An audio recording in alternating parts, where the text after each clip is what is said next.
Hello एमआरियंस। तो हम दोबारा से लौट आए हैं पीवाईक्यू सीरीज में। और हम इससे पहले तो हमने लाइट चैप्टर कंप्लीट कर लिया था और अब हम एक अपना छोटा सा चैप्टर करेंगे जिसका नाम है human I and colourful world, जिसका आपको बहुत इंतजार था, तो इसीलिए इसके क्वेश्चंस आ चुके हैं। अगर आपने ये पीवाईक्यूज किए तो फिर मेक श्योर कि अगर आपको पूरा चैप्टर लर्न करने की जरूरत ही नहीं है, अगर आपको वो चैप्टर लर्न नहीं होता, आपको ऐसा लगता है कि नहीं बोरिंग चैप्टर है या फिर नहीं समझ में आ रहा है ना, तो फिर आप क्या कर सकते हो, इन पीवाईक्यूज को कर सकते हो और जिससे आपका पूरा का पूरा चैप्टर हो जाएगा कवर। लेट्स सी, मैं आपको दिखा भी देती हूँ कि ये जो है हमारे हैंड रिटन पीवाईक्यूज है। अगर आपको ये शीट पूरी चाहिए तो आप हमारे टेलीग्राम चैनल को ज्वाइन कर सकते हो। आपको ये क्या मिल जाएगा, ये पीवाईक्यूज की शीट जो है वो पूरी की पूरी आपको मिल जाएगी। तो वैसे तो हम इसमें से ही क्वेश्चन करवाने वाले हैं आज, लेकिन अगर आपको पूरी शीट चाहिए तो आपको टेलीग्राम चैनल ज्वाइन करना पड़ेगा। ओके, इसका लिंक कहाँ है, डिस्क्रिप्शन में। तो चलिए स्टार्ट करते हैं कुछ क्वेश्चन से। सो नमस्कार नमस्कार नमस्कार, मैं हूँ राधिका सिंह और हाँ, आपका स्वागत है हमारे ब्यूटीफुल से चैनल एमआर्स पे। तो चलिए स्टार्ट करते हैं। क्वेश्चन नंबर पहला है हमारा, what is the dispersion of light, draw diagram to show dispersion. यानी कि डिस्पर्जन ऑफ लाइट क्या है। जैसे कि मैंने बताया था, पीवाईक्यूज करने से पहले आपको कॉन्सेप्ट तो पता होना ही चाहिए। तो मैं ये मान के चलूंगी कि आपका कॉन्सेप्ट क्लियर है और आप पहले से पूरा चैप्टर रिवाइज करके आए हो। तो डिस्पर्जन ऑफ लाइट क्या था, जब हम किसी व्हाइट लाइट को ट्रांसपेरेंट मीडियम या फिर प्रिज्म से पास करवाते हैं तो वो क्या हो जाती है, 7 कलर्स में स्प्लिट हो जाती है। तो उस प्रोसेस को, उस फिनोमेना को क्या बोलते हैं, डिस्पर्जन ऑफ लाइट। तो सिंपली यहाँ पे डेफिनेशन लिखनी है, तो फिर हम जल्दी से लिख देते हैं डिस्पर्जन ऑफ लाइट की, the splitting of white light into 7 color when it passes through a transparent medium। Like prism आप डाल सकते हो, है ना। तो फिर क्या हो गया हमारा, the splitting of white light into 7 colours when it passes through a transparent medium is called dispersion of light. तो इसको आप आगे जोड़ सकते हो, ठीक है। तो जब हम क्या करें, व्हाइट लाइट को किसी ट्रांसपेरेंट मीडियम से, जरूरी नहीं वो हमेशा प्रिज्म ही हो, वाटर से भी हो जाता है कभी कभार। अगर आपने देखा हो फाउंटेन है, अगर कोई फाउंटेन देखा हो आपने और आपके ऑपोजिट साइड क्या है, सन है, तब आपको थोड़ा सा दिख सकता है डिस्पर्जन। तो the splitting of white light into 7 colours when it passes through a transparent medium. तो जब हमारी व्हाइट लाइट 7 कलर में डिवाइड हो जाती है, जब वो किससे निकलती है, ट्रांसपेरेंट मीडियम से, तो उसको क्या बोलते हैं, डिस्पर्जन ऑफ लाइट। तो जल्दी से बना लेते हैं इसका डायग्राम। दूसरा है इसका ड्रॉ द डायग्राम। तो डायग्राम आपको कैसे बनेगा, डायरेक्ट आप क्या कर सकते हो, एक प्रिज्म बना सकते हो ऐसे। यहाँ पे जगह कम है तो इसलिए मैं ऐसे बना रही हूँ, ठीक है। तो आप अच्छे से बनाना स्केल का यूज करके। ये व्हाइट लाइट पास करवा दी, व्हाइट लाइट 7 कलर में स्प्लिट हो जाएगी। मोनोक्रोमेटिक लाइट भी बोला जाता है, मोनोक्रोमेटिक लाइट कभी नहीं स्प्लिट होगी, ठीक है। तो व्हाइट लाइट ही स्प्लिट होती है। तो यहाँ से ये पास होगी और ये डिवाइड हो जाएगी 7 कलर्स में।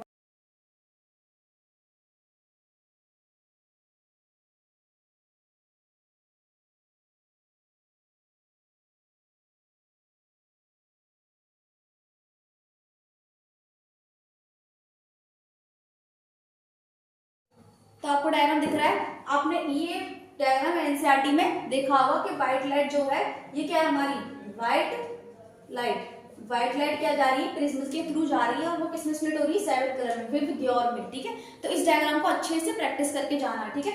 मैंने आपको अंदाजा बता दिया कि डायग्राम आएगा और क्या आएगा, ये क्वेश्चन आ सकता है। चलिए मूव करते हैं नेक्स्ट क्वेश्चन पे। What is scattering of light. Scattering of light क्या होता है, लाइट का जो हमारे पार्टिकल एटमॉस्फेयर में जो हमारे पार्टिकल प्रेजेंट है, छोटे छोटे पार्टिकल, उससे हमारी व्हाइट लाइट टकराकर क्या हो जाती है, स्प्रेड हो जाती है चारों तरफ, जैसे टिंडल इफेक्ट भी बोलते हैं, है ना। तो इसकी हमें डेफिनेशन लिखनी है कि एक्चुअल में क्या है ये स्कैटरिंग ऑफ लाइट। तो फिर इसकी डेफिनेशन लिख देते हैं, the phenomena that the spreading of white light by particles present into atmosphere। हाँ, तो व्हाइट लाइट का स्प्रेड हो जाना किससे, उन पार्टिकल से जो हमारे केस में प्रेजेंट है एटमॉस्फेयर में प्रेजेंट है। तो यहाँ पर ये हो जाएगी स्कैटरिंग ऑफ लाइट की। दूसरा क्वेश्चन क्या है, why does sky appear blue, तो इसका आंसर क्या हो जाएगा, दूसरा जो क्वेश्चन है why do sky appear blue.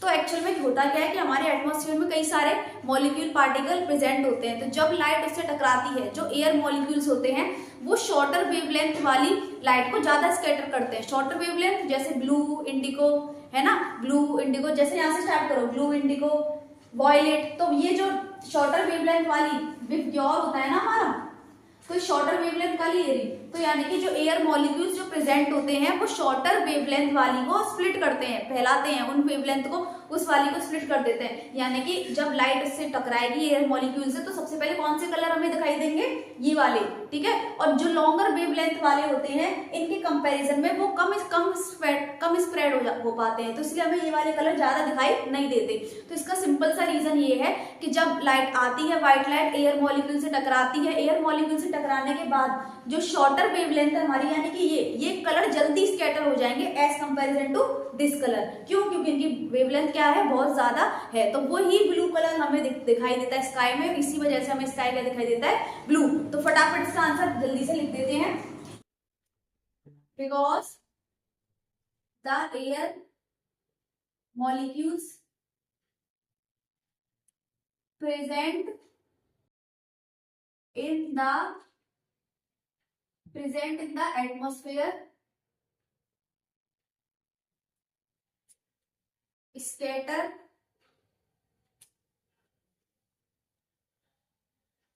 shorter wavelength light rays। Shorter wavelength light rays क्या हो जाएंगी, जैसे ब्लू, जैसे वॉयलेट हो जाएगा हमारा, ब्लू हो जाएगा, राइट। तो फिर because the air molecule present in the atmosphere scatter shorter wavelength light रे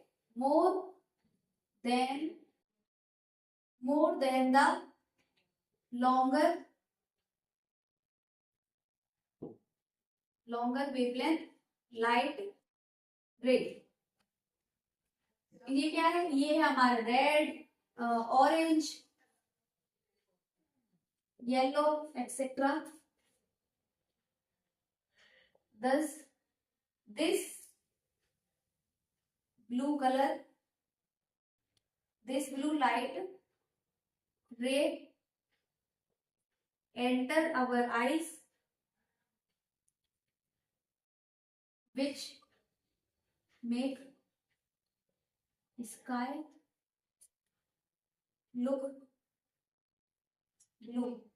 देखो, तो इसका मतलब क्या हो गया, ये मैंने यहाँ पे आंसर लिख दिया, आप इसे लर्न कर सकते हो simply, because the air molecule present in the atmosphere, वो एयर मॉलिक्यूल जो कि किसमें प्रेजेंट है, एटमॉस्फेयर में, वो क्या करते हैं, atmosphere scatter shorter wavelength light, यानी कि शॉर्टर वेवलेंथ वाली लाइट जो होती है, लाइट रे जैसे वॉयलेट, ब्लू, इंडिगो, इनको ज्यादा स्कैटर करते हैं more than the longer wavelength light. इनको क्या करते हैं, ज्यादा स्कैटर करते हैं, फैलाते हैं एज कंपैरिजन टू किसके, लॉन्गर वेवलेंथ लाइट की जो रेड, ऑरेंज और येलो है। दस इसी वजह से ये ब्लू कलर हमारी आंख में एंटर करता है और हमें स्काई क्या दिखाई देने लग जाता है, ब्लू। तो आप इसको सिंपल आंसर को आप इसे स्क्रीनशॉट लेके लर्न कर सकते हो अगर आपको प्रॉपर आंसर नहीं मिल रहा है तो, ठीक है। तो इनको क्वेश्चन को नोट करो, आगे मूव करते हैं, ठीक है। अगेन हम देख सकते हैं कि हम तीसरे क्वेश्चन, थर्ड और फोर्थ क्वेश्चन पे आ गए हैं। सबसे पहला क्या है कि how does rainbow form, rainbow कैसे बनता है, क्योंकि सिंपल सी बात है, स्प्लिटिंग ऑफ व्हाइट लाइट से बनता है, यानी कि डिस्पर्जन से बनता है, कि हमारी जो एनवायरनमेंट में जब थोड़ी धूप भी खुल रही हो और रेन भी हो रही हो, है ना, तो हमारी जो टाइनी ड्रॉप्स जो होती है, रेन ड्रॉप, वो प्रिज्म की तरह एक्ट करती है, जिसकी वजह से क्या होता है कि व्हाइट लाइट जब उसमें से एंटर होती है, तो फिर मैंने क्या बताया था कि ट्रांसपेरेंट मीडियम से जब भी व्हाइट लाइट एंटर होगी तो किसमें स्प्लिट हो जाएगी, 7 कलर्स में। तो इस वजह से जो हमारी रेन ड्रॉप होती है वो प्रिज्म की तरह एक्ट करती हैं और कलर हमारा स्प्लिट हो जाता है, रेनबो में बन जाता है। तो आंसर लिखते हैं, rainbow is formed due to the dispersion of white light through the raindrops, through the raindrop present in the atmosphere, the tiny the raindrop act as tiny prism. So when white light enters in into it and leave white light enter into the drop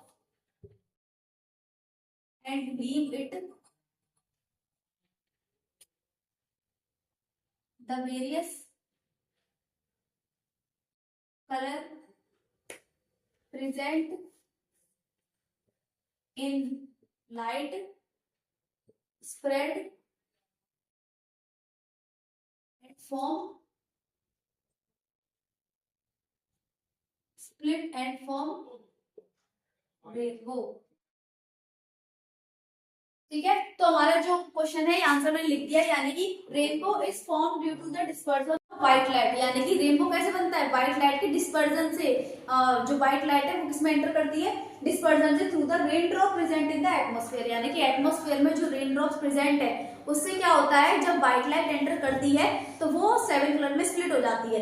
actual में होता क्या है कि raindrop act as tiny prism, वो tiny prism की तरह act करती है, जिसकी वजह से क्या होता है, सो when white light enter into the drop, जब white light enter करती है ड्रॉप में, and leave it, जब इसे छोड़कर जाती है, यानी कि white light enter करी फिर इसे लीव करके भी तो जाएगी, निकल के भी तो जाएगी इसमें से, and leave it, the various color present in the light, जो white light में डिफरेंट कलर्स होते हैं वो क्या हो जाते हैं, स्प्लिट हो जाते हैं और रेनबो बना देते हैं। सिंपली हमारा आंसर हो चुका है। अब सिंपल क्या है, ड्रॉ द डायग्राम। अब एनसीईआरटी में आपने देखा होगा हमारी एक रेन ड्रॉप होती है इस तरीके की, है ना, ऐसे, और व्हाइट लाइट जब एंटर करती है इस तरीके से, तो सबसे पहले क्या होगा, डिस्पर्जन होगा। क्या होगा, व्हाइट लाइट एंटर करेगी ऐसे इस तरीके से, तो हम ऐसे डिस्पर्जन हो जाएगा उसका, और फिर रिफ्लेक्शन के थ्रू टोटल इंटरनल रिफ्लेक्शन होते हुए हमें ये दिखाई दे जाएगा। तो तुम इस तरीके से इसे कर सकते हो कि यहाँ पर क्या हुआ है, यहाँ पर ये व्हाइट लाइट है, ठीक है, और ये हमारा क्या है, यहाँ पर टोटल इंटरनल रिफ्लेक्शन हुआ है, यानी कि TIR, ठीक है, और ये हमारा हो जाएगा डिस्पर्जन।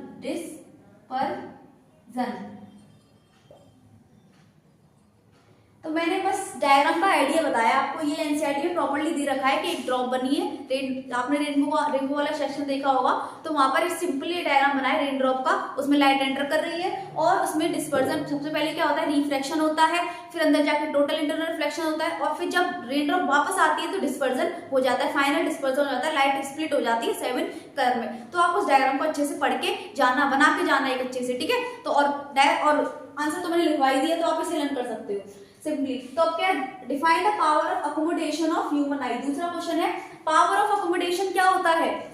इसमें क्या होता है, ये एबिलिटी होती है आई लेंस की to change its focal length for, ताकि वो दूर की चीजें और पास की चीजें देख सके। क्योंकि आपने पढ़ा होगा, अगर ये आपने चैप्टर पढ़ लिया है, कि हमारा जो आई लेंस होता है वो अपनी फोकल लेंथ को एडजस्ट कर सकता है। हम सेम टाइम पे हम एक ही फोकल लेंथ से दूर की चीज और पास की चीज नहीं देख सकते। अगर हमें पास की चीज देखनी है तो हमारा लेंस मोटा हो जाएगा, फोकल लेंथ हो जाएगी कम, है ना, और अगर हमें दूर की चीज देखनी है तो हमारा लेंस थिन हो जाता है, फोकल लेंथ हो जाती है ज्यादा। तो इस एबिलिटी को, हमारी आई लेंस की एबिलिटी को चेंज करने की, यानी कि ये आई लेंस के पास एबिलिटी है कि वो अपनी फोकल लेंथ क्या कर सकता है, चेंज कर सकता है। तो इस एबिलिटी को क्या बोलते हैं, पावर ऑफ अकोमोडेशन। तो बस सिंपल हमें डिफाइन लिखना है कि पावर ऑफ अकोमोडेशन होता क्या है। तो पावर ऑफ अकोमोडेशन, सबसे पहले मैं इसकी डेफिनेशन लिख रही हूँ। Power of accommodation, the ability of eye lens, the ability of eye lens to adjust its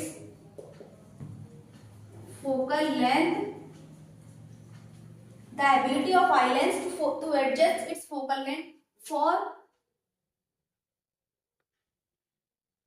to see distant as well as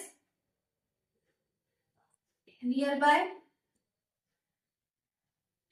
object on the retina. तो आप देख सकते हो कि मैंने यहाँ पर डेफिनेशन लिख दी है कि the ability of eye lens to adjust its focal length to see distant as well as nearby object on the retina. Retina पर हमें इमेज बनती है, तो रेटिना पर इमेज बनाने के लिए आई लेंस क्या करता है, अपनी focal length according to the distance of object change करता है। यानी कि अगर ऑब्जेक्ट हमारा दूर का होगा तो फोकल लेंथ क्या हो जाएगी, ज्यादा हो जाएगी, बड़ी हो जाएगी, और जब हमारा ऑब्जेक्ट पास का होता है तो फोकल लेंथ क्या हो जाएगी, कम हो जाएगी। तो इसी एबिलिटी को, बार बार फोकल लेंथ चेंज करने की एबिलिटी को क्या बोला जा रहा है, पावर ऑफ अकोमोडेशन बोला जा रहा है। तो एक क्वेश्चन तो क्लियर हो गया, इसमें कई सारे क्वेश्चन है। फिर नेक्स्ट क्वेश्चन बोला है what happen to the image distance, image की डिस्टेंस को क्या होगा इन द आई के अंदर when we increase the distance of object from the eye। इसमें बहुत ज्यादा कंफ्यूजन होता है बच्चों को कि एक्चुअल में हमने क्या कर दिया है कि ऑब्जेक्ट की डिस्टेंस को बढ़ा दिया। पहले ऑब्जेक्ट हमारे मार्कर मेरे यहाँ पास में रखा था, लेट सपोज ये पास में रखा था मेरा मार्कर, अब ये मैंने कहाँ कर दिया, दूर कर दिया। क्या कर दिया, दूर। तो अब बोला जा रहा है कि हम पहले इमेज कहाँ पर बन रही थी, रेटिना पे बन रही थी, आई के अंदर, अभी भी कहाँ पर बनेगी, रेटिना पर ही तो बनेगी। तो वो यही पूछ रहे हैं कि एक्चुअल में हो क्या रहा है, अगर ऑब्जेक्ट का डिस्टेंस हमने इंक्रीज कर दिया है तो जो आई है, जो इमेज बन रही है किसमें, आई के अंदर, उसकी डिस्टेंस को क्या होगा। बच्चे क्या कर देते हैं कि अगर ऑब्जेक्ट की डिस्टेंस बढ़ा दी है तो इमेज की डिस्टेंस भी बढ़ जाएगी, प्लेन मिरर का कॉन्सेप्ट लगा देते।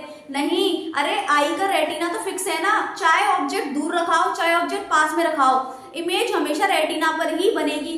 तो अगर भले ही तुम ऑब्जेक्ट को क्या कर दो, ऑब्जेक्ट की डिस्टेंस इंक्रीज कर दो हमारी आई से, लेकिन जो इमेज बनेगी वो तो हमेशा रेटिना पे बनेगी ना। तो इमेज डिस्टेंस में कोई फर्क नहीं पड़ेगा आई के अंदर, वो तो भाई नेचुरली फिक्स है, गॉड ने पहले से ही नेचुरली बना के दिया है कि भाई इमेज यहीं पर बनेगी। अब रेटिना थोड़ा पीछे चला जाता है उठ के, रेटिना पीछे चला गया उठ के, जैसे ऑब्जेक्ट हमने ऑब्जेक्ट दूर भगा दिया तो रेटिना भी पीछे उठा और इमेज भी पीछे चली गई, ऐसा कुछ नहीं होता। तो यहाँ पर नो चेंज आएगा, no change in the distance of image in the eye के अंदर की बात हो रही है, ठीक है। तो फिर नो चेंज, तो क्या आंसर आएगा, डायरेक्ट लिख देंगे no change in the distance of image, no change in the eye, in the eye to the distance, to the image distance, to the image distance, यानी कि इमेज डिस्टेंस को कोई फर्क नहीं पड़ेगा, चाहे तुम ऑब्जेक्ट को कितना भी दूर ले जाओ, वो तो भाई रेटिना पे तो हमेशा रेटिना पे बनेगा, रेटिना थोड़ा एडजस्ट होगा बार बार। अब एक और क्वेश्चन है, name and explain the role of part of human eye responsible for it, यानी कि इसके लिए कौन रिस्पॉन्सिबल है। बार बार फोकल लेंथ चेंज तो हो रही है लेंस की, लेकिन इसे कौन चेंज करवा रहा है बार बार, ciliary muscles. Yes, ciliary muscles expand और कॉन्ट्रैक्ट होती रहती है, लगातार एक्सपेंड और कॉन्ट्रैक्ट होती रहती है, जिसकी वजह से फोकल लेंथ चेंज होती है। लेंस अपने आप ही थोड़ी ना होता है, सिलियरली मसल्स करवाती हैं। तो इसमें ये पूछा कि ऐसा कौन सा पार्ट है हमारी आई का जो इसके लिए रिस्पॉन्सिबल है, तो सिलियरली मसल्स। उसका रोल क्या है, रोल भी एक्सप्लेन करना है कि रोल बताना है। रोल तो यही है कि वो हेल्प करती है आई लेंस को उसकी फोकल लेंथ एडजस्ट करने में by contracting expanding the muscles, ठीक है। तो सिंपली इसका आंसर हो जाएगा सिलियरली मसल्स हो जाएगा। और इसका रीजन क्या हो जाएगा, रोल क्या हो जाएगा, रोल है it helps eye lens to adjust its focal length, यानी कि सिलियरली मसल्स हो जाएगा हमारा पार्ट आई का, और रोल हो जाएगा इसका it help eye lens to adjust its focal length. Okay, it help eye lens to adjust its focal length by expanding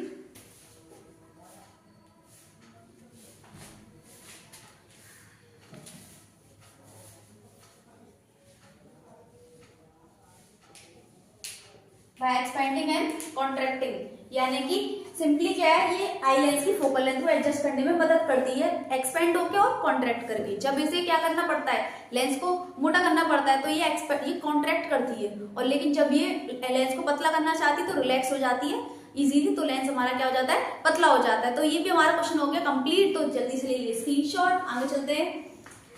चलते हैं नेक्स्ट क्वेश्चन पे। सबसे पहले क्या है, स्टडी है डायग्राम, डायग्राम को स्टडी करना है। देखो जरा, part of the responsible for this, name the defect, defect बताओ जरा। इमेज पीछे चली गई है, इमेज क्या चली गई पीछे, जब इमेज पीछे चली जाती है तो हमारा कौन सा डिफेक्ट होता है, कौन सा होता है? Hypermetropia.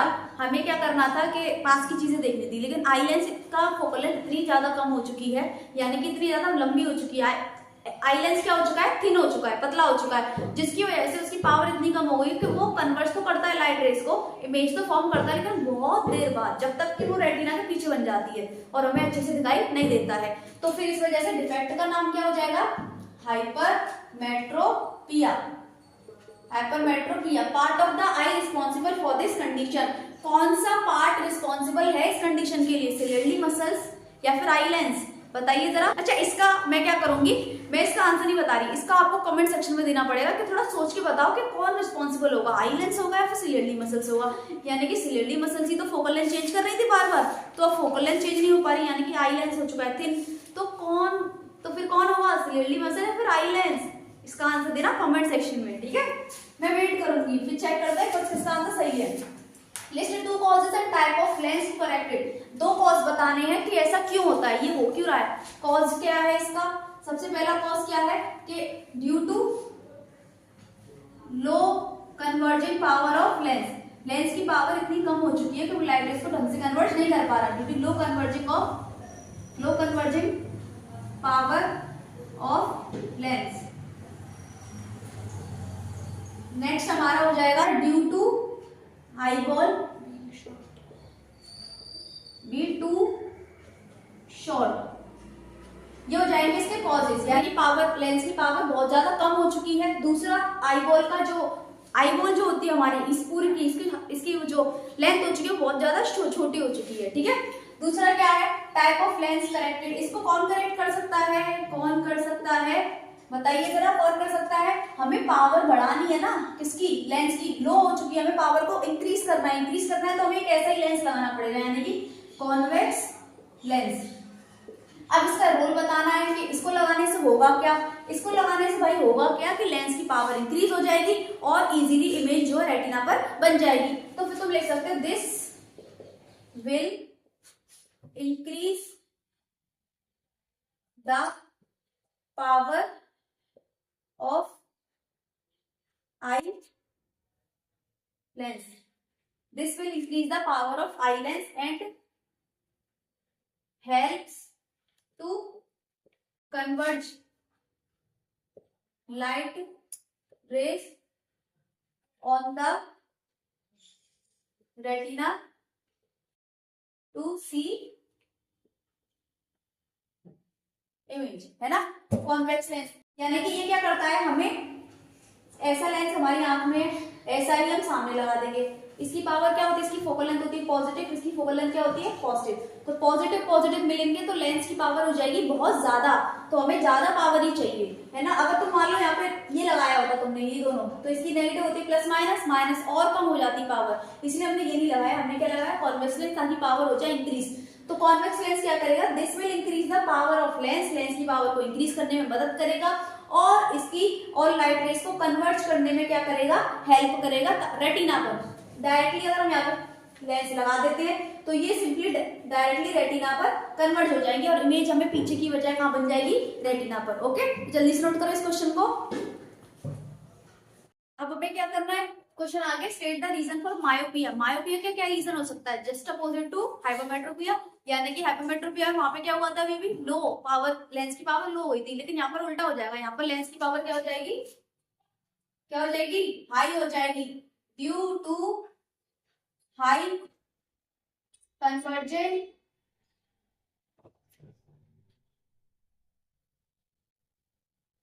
Power of lens. Second हो जाएगा due to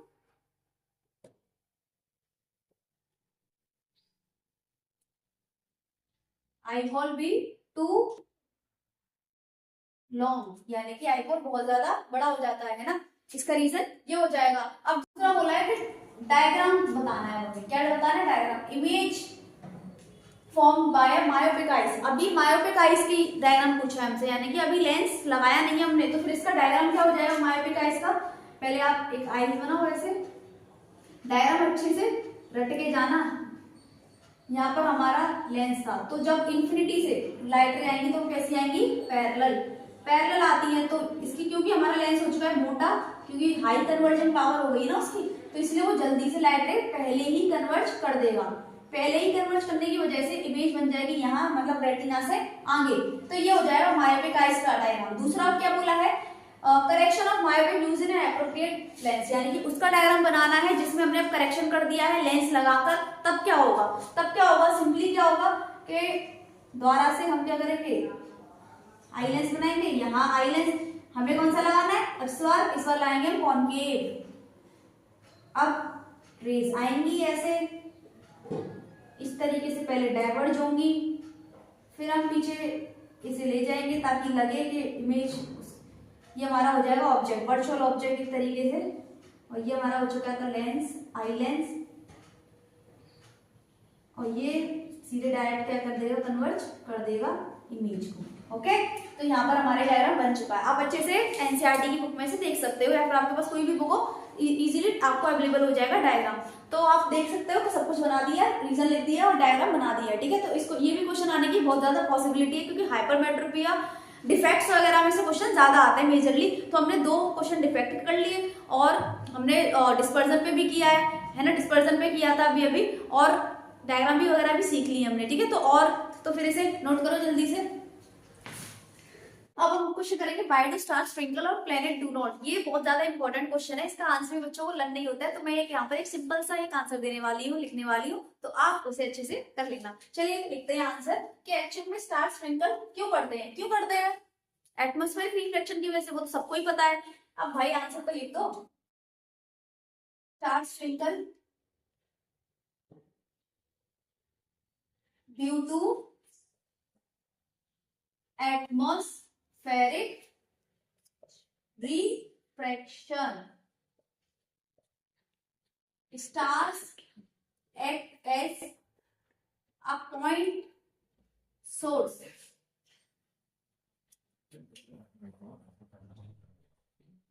So the light coming from stars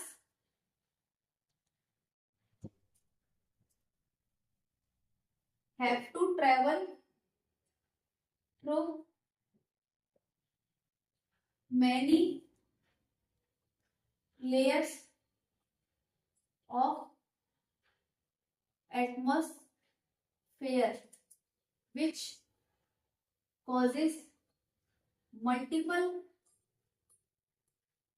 time refraction of star light, which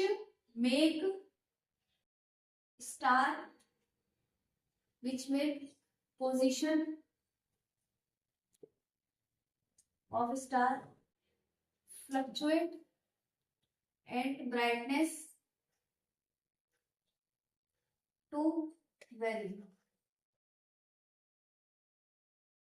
But planet are the collection of point source, so the light coming from the planet average out the effect of atmospheric refraction to the change in position and brightness is minimal. तो ये हो चुका है आपका final answer. अब मैं समझा देती हूँ इसको जल्दी से। आपको ये आंसर लर्न करना है तो आप ये भी कर सकते हो इजीली, और अगर आपको और अच्छे से पता है आपको शॉर्ट आंसर तो आप कर सकते हो। बस कोशिश ये रहनी चाहिए हमारी कि आपको समझ में आना चाहिए। ठीक है, तो सबसे पहले क्या है, stars twinkle due to atmospheric reflection. ये लाइन मैंने पहले ही क्यों लिखी है, एटमॉस्फेरिक रिफ्लेक्शन, क्योंकि इससे ये पता चल जाएगा एग्जामिनर को, जो भी आपकी कॉपी चेक करेगा, भले ही आपने नीचे कितनी भी बसड़ मचाई हो, लेकिन आपने स्टेटमेंट लिख दिया stars twinkle due to atmospheric reflection. Main जो रीजन है आपने वो पे हाईलाइट कर दिया और आपने ऐसे अंडरलाइन भी कर दी इसमें, तो भाई मार्क्स आने से कोई नहीं रोक सकता। इसीलिए बोला जाता है कि मेन पॉइंट्स साइंस में पॉइंट टू पॉइंट आंसर क्यों देते हैं, क्योंकि नंबर इसी चीज के होते हैं। अब आपने मेन पॉइंट तो दे ही दिया है ना सबसे नंबर पहले नंबर पे, तो उस एग्जामिनर को ये तो पता चल जाएगा कि भाई बच्चा पढ़ के आया है। अब भाई तुमने कितने बसर मचाई है नीचे, उसे मतलब ही नहीं पड़ेगा क्योंकि तुमने मेन रीजन बता दिया, मेन रीजन। तो नंबर तुम्हें मेन रीजन के मिलते हैं, लैंग्वेज के नहीं। समझ में आया? तो कोशिश ये रहनी चाहिए साइंस में कि जितने भी क्वेश्चन आप लिखते हो थ्योरेटिकल, तो उसमें मेन रीजन सबसे ऊपर ऊपर वाले पॉइंट्स में डाला करो, ताकि वो हाईलाइट हो और एग्जामिनर को पता चले कि हाँ भाई नंबर इसको देने आपको नंबर मिल जाएंगे फटाफट। इसलिए मैंने ये लाइन पहले लिखी है कि main reason stars twinkle due to the atmospheric refraction. तो ऐसे आप रेनबो वाले क्वेश्चन में भी कर सकते हो कि rainbow is form due to dispersion of light to the raindrop. ये भी लाइन मैंने वहां पर लिखी थी, क्यों? क्योंकि main reason is very important. हमें भले ही तो कितनी भी लैंग्वेज लिख दो, लेकिन आपने मेन रीजन नहीं लिखा तो आपको एक नंबर भी नहीं मिलने वाला। इसीलिए सबसे पहले आप एक नंबर मेन रीजन लिख दो, फिर आपको नंबर लाने से कोई नहीं रोक सकता। ठीक है, स्टार्स ट्विंकल आप ये स्ट्रेटेजी साइंस में अच्छे से अपना सकते हो, अच्छे से। ठीक है, stars twinkle due to atmospheric refraction. Atmospheric refraction के वजह से ये ट्विंकल करते हैं। Stars act as a point source. Star जो है पॉइंट सोर्स की तरह एक्ट करते हैं, ऐसे पॉइंट सोर्स, यानी कि इस तरीके से, क्योंकि स्टार हमसे बहुत दूर है।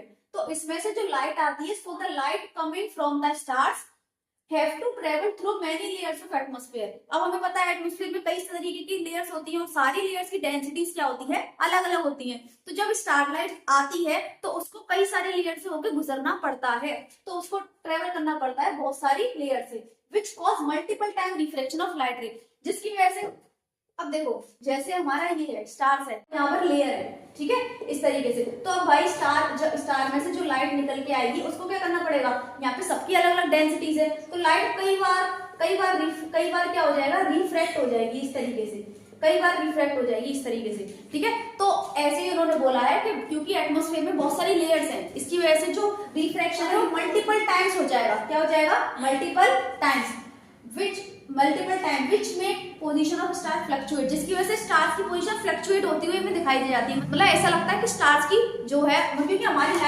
लाइट जो है वो बहुत ज्यादा कम आ रही है। तुमने देखा होगा लाइट देखो बहुत ज्यादा, क्योंकि पॉइंट सोर्स है तो लाइट भी बहुत ज्यादा कम आएगी। लाइट कम आएगी तो कभी तो हमारी आंख में वो जाएगी, कभी हमारी आंख में नहीं जाएगी। तो इस वजह से हमें ऐसा लगता है कि लुक पलाई होती है ना, जैसे लाइट कभी क्या तुमने देखा होगा कि तुम बचपन में खेलते थे इसको, स्विच को ऑन ऑफ करके, तो लुपलाई होती थी, कभी बंद कभी चालू कभी बंद चालू। तो ऐसे ही होता है कि लाइट कभी तो हमारी आंख में चलेगी, जिस टाइम लाइट स्टार लाइट हमारी आंख में गई तो उस टाइम हमें दिखा कि वो जल रहा है। जिस टाइम हमने क्या किया, लाइट हमारी आंख में नहीं गई, मिस हो गया, तो उस टाइम क्या करेगा, उस टाइम हमें लगेगा कि जो स्टार लाइट है वो स्टार से वो बुझ गया है। तो हमें कुछ इस तरीके का इफेक्ट होता है। तो इस वजह से क्या होता है कि ब्राइटनेस में वेरी आ जाता है। ब्राइटनेस यानी कि ब्राइटनेस कभी चमकीला दिखाई देता है, कभी एकदम डिम हो जाता है, कभी चमकीला कभी डिम। तो कोई चीज बार बार चमकीली डिम होगी तो हमें ट्विंकल ही करती दिखाई देगी ना। तो इसका मतलब यही है कि पोजीशन ऑफ स्टार्स फ्लक्चुएट होती रहती है और ब्राइटनेस वेरी होती रहती है। तो दैट इज द रीजन कि stars twinkle but planet do not. But planet क्यों नहीं करते? क्योंकि प्लैनेट भाई बहुत बड़े होते हैं इस तरीके से। क्या हुआ, इसमें बहुत सारे पॉइंट सोर्सेज है ना, जिसकी वजह से क्या होगा, प्लैनेट कलेक्शन है पॉइंट सोर्स के। So light coming from the planet से लाइट आ तो रही है, लेकिन एक्चुअल में क्या हो रहा है कि इफेक्ट जो है एटमॉस्फेरिक इफेक्ट एवरेज आउट हो रहा है। एवरेज आउट का मतलब है कभी लाइट आती है तो दूसरा वाला पार्ट उसे संभाल लेता है इजीली। तो इस वजह से क्या होता है, so the change in position और ब्राइटनेस इज वेरी मिनिमल। तो ब्राइटनेस और पोजीशन में चेंज इतना छोटा होता है कि हम इसे देख भी नहीं पाते। इसलिए प्लैनेट कभी ट्विंकल दिखाई नहीं देते, करते दिखाई नहीं देते, वो जैसे वो हमेशा वैसे दिखाई देते हैं। ब्राइट है तो ब्राइट ही दिखाई देंगे, डिम है तो डिम ही दिखाई देंगे। समझ में आया? तो ये क्वेश्चन भी आप नोट कर सकते हो, स्क्रीनशॉट ले सकते हो जल्दी से। अब हम वीडियो को करेंगे समाप्त विद इन 2 क्वेश्चंस के साथ, लेकिन ये आपका हो जाएगा होमवर्क, तो आप जल्दी से स्क्रीनशॉट ले लीजिए। ले लिया? तो इन 2 क्वेश्चन का आंसर आप लोगों के कमेंट बॉक्स में। आप अगर आपको आंसर नहीं आया तो आप मुझे कमेंट सेक्शन में बताओगे, मैं अगली वीडियो में इसका आंसर दूंगी। वैसे ये वाला क्वेश्चन तो बिल्कुल सेम है, मायोपिया हाइपरमेट्रोपिया जैसा ही है, बस थोड़ा दिमाग लगाना है। और ये मोस्ट इंपोर्टेंट क्वेश्चन, आई का डायग्राम आपको सीखना पड़ेगा और उनके फंक्शंस लिखने पड़ेंगे। समझ में आया? तो अगर आपको और क्वेश्चन चाहिए, जैसे कि मैंने आपको हमारी पीवाईक्यूज हैंड रिटन पीवाईक्यूज दिखाए थे, जैसे ये वाले है ना, तो ये अगर आपको चाहिए तो आप हमारा ज्वाइन कर सकते हो टेलीग्राम चैनल, जहाँ पर आपको भर के क्वेश्चंस और अच्छे क्वेश्चन मिल जाएंगे। अगर आपने इन क्वेश्चंस को किया तो आपको कोई नहीं रोक सकता ह्यूमन आई में पूरे नंबर स्कोर करने से। ओके, तो अगर किसी को नहीं पता कि ह्यूमन आई के साथ साथ मैंने रिफ्लेक्शन की भी बना दी और मेटल और नॉन मेटल की भी PYQs आ चुके हैं, तो उनकी वीडियो जाकर आप अच्छे से देख लीजिए। ओके, तो चलिए मिलते हैं नेक्स्ट वीडियो में, उनमें भी हम अच्छे से PYQs धमाकेदार PYQs करने वाले हैं। तो जब तक के लिए टाटा बाय बाय।